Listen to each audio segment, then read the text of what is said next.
Now, I want to tell us how we capture Colonel Maman Gaddafi's weapon at Nimba County, Liberia. Nimba County, the weapon he gave to Charles Gange Taylor. You know, when we got the information where those weapons were being hidden, we planned a very serious operation. When I say operation, I'll just stop at that. I will not go into detail. We planned a very serious operation with rehearsal and training and everything. Then we were prepared. Because then I belonged to RUDF company. In 1996, we were trained by the American Marine. They selected some rugged soldiers from all the contingents: Nigeria, Ghana, Sierra Leone, Guinea, Gambia, all those ECOMOCs that were, countries that were in ECOMOC. They selected few of us, but normally 95% Nigerians. We were trained by the American Marines. If you watch Black Hawk Down, you see how they can drop with helicopter. We were trained as special forces, so that if any battalion is under attack or any unit is under attack, we will go and rescue. We will not hold the ground. We'll go and rescue them, repel the enemy, then quickly go back to our location, so that those battalions will continue with their operation. So that was exactly our main job. That was exactly our main job in Liberia, what we were trained to do. Don't forget, ECOMOC was a very unique operation where we will never forget all those things. So the information came to us, and we planned. Then we're having PAE.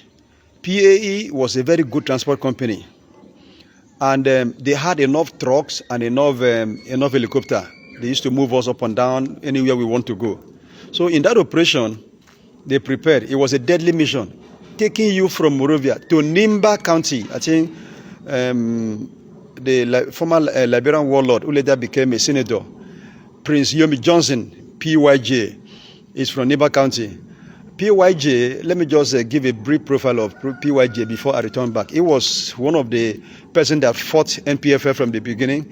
PYJ, Prince Yomi Johnson, now senator, was the only man that surrendered to ECOMOC and received ECOMOC into the free port of Monrovia, where we were able to take over and begin to fight and push NPFL outside.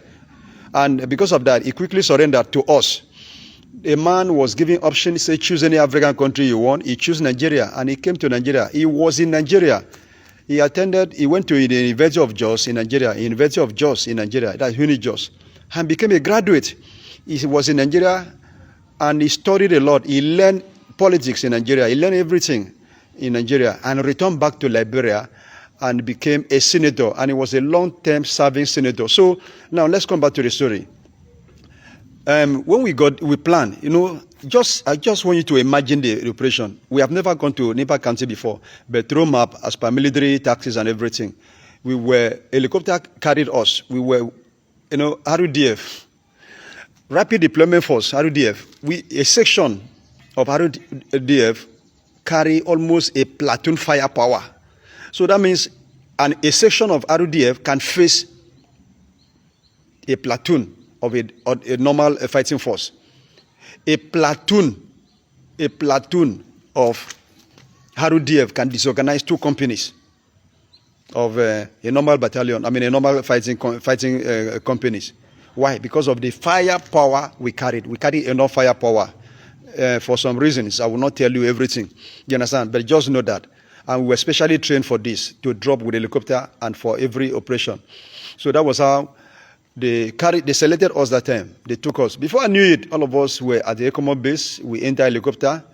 After hours of traveling from Monrovia, we landed at Nimba County.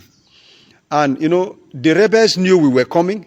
They saw a helicopter, and they were waiting for us. That kind of mission now. These people held the ground. They know the territory.